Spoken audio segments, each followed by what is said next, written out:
Golgi body, Golgi complex या Golgi apparatus, ये तीनों नाम एक ही स्ट्रक्चर के हैं।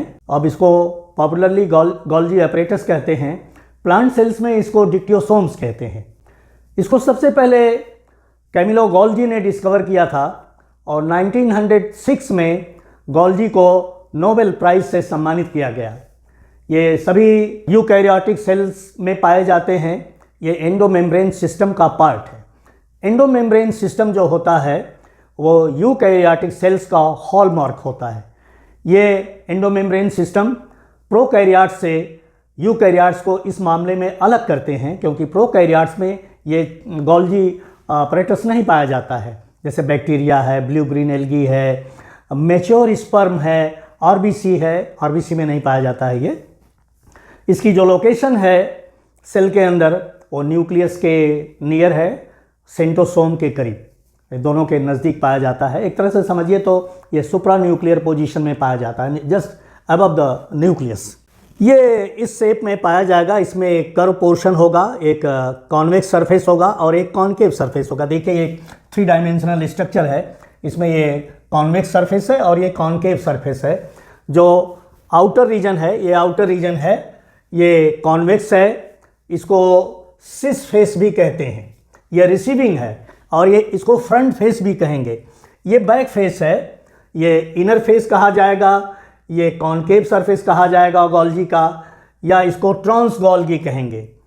ये रिसीव करेगा जितनी भी प्रोटीन्स या लिपिड्स हैं जो एंडोप्लाज्मिक रेटिकुलम में मैन्युफैक्चर होती हैं, वो सभी की सभी वेसिकल्स में इनक्लोज होके इस सिस फेस पर आके ये फ्यूज़ होती हैं और तब बनाती हैं सिस फेस। फ्रंट फेस यही है, यहीं पर सब आके फ्यूज़ होंगी।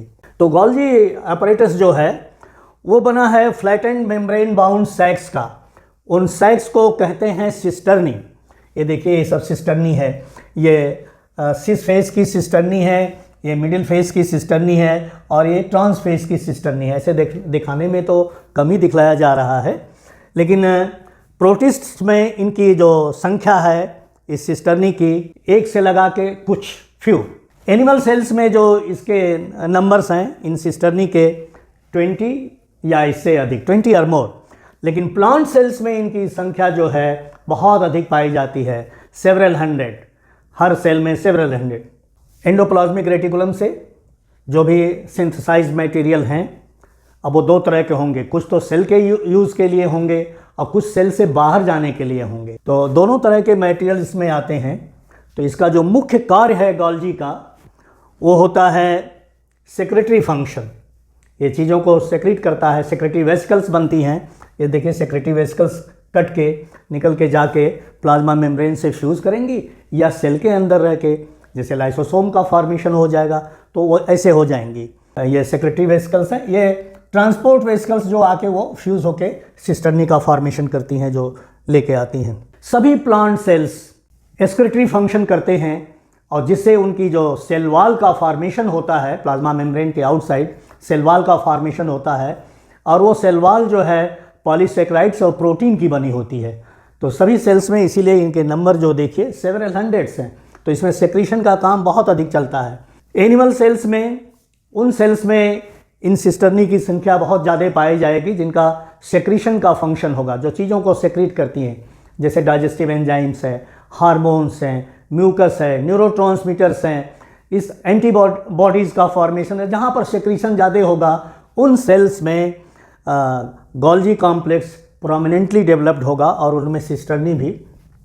इसका एक बड़ा इम्पॉर्टेंट फंक्शन होता है स्पर्म फॉर्मेशन में। जो मैच्योर स्पर्म बनता है उसमें जो एक्रोसोम, जो स्पर्म का जो कॉनिकल प्रोसेस होता है जिसमें एंजाइम्स भरी होती हैं और वो एंजाइम्स ओवम की स्ट्रक्चरल सराउंडिंग को डिज़ाल्व करती हैं और स्पर्म के एक से फ्यूज़न में ये हेल्प प्रोवाइड करता है, फ्यूजन को फैसिलिटेट करता है। तो इस तरह से इसका बड़ा इम्पॉर्टेंट रोल होता है फर्टिलाइजेशन में।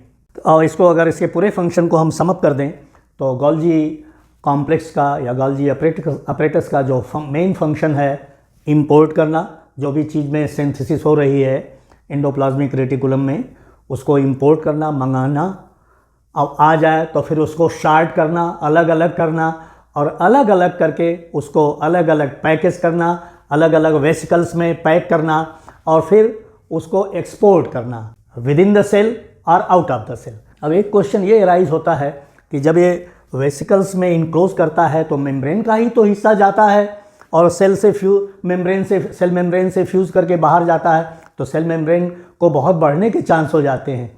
तो ये कमी कैसे पूरी होती है? नहीं, तो वो इंटरनलाइजेशन भी करता है चीज़ों का, एंडोसाइटोसिस के थ्रू चीज़ों को लेता भी है। तो जितना बढ़ाता है प्लाज्मा मेम्ब्रेन को, उतने ही लेके अंदर भी लेके आता है। तो कुल मिला के, और वो जो मेम्ब्रेन इंटरनलाइज होके अंदर आती है, फिर वो गोल्गी से फ्यूज़ कर जाती है, फिर मेम्ब्रेन का बढ़ना घटना जो है बराबर हो जाता है।